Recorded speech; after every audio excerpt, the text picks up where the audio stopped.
Okay, here we go. Coming down in 3, 2. Good afternoon. Nick Vassos with a Fox 4 Power traffic alert for you coming up this weekend. There's going to be a very busy ramp that'll be closed for a good portion of tomorrow, and that will involve southbound I-29 ramp to northbound I-35. It is this movement right here off of southbound I-29 onto northbound I-35, connecting Platte and Clay counties.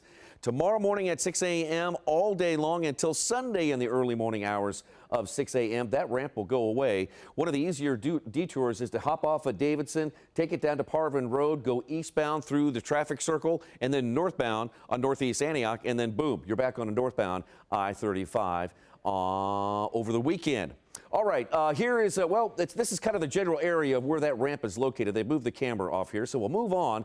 And we'll also give you a warning about Southwest Boulevard in the Crossroads District. It's down to one lane in both directions, basically between Summit and Main Street. And during evening rush hours and sometimes on a busy Saturday, it can become clogged with all kinds of traffic. So watch out this Saturday if you're out and about in the Crossroads. And then coming up on Monday, all lanes of Waukomis under I-29 are going to be closed from 4 a.m. until 11. We'll be here to remind you about that bridge work that'll take place in Platte County. Buckle up over the weekend, be safe, and we'll see you back here on the Monday Morning Drive. Nick Vassos, Fox 4 Power Traffic.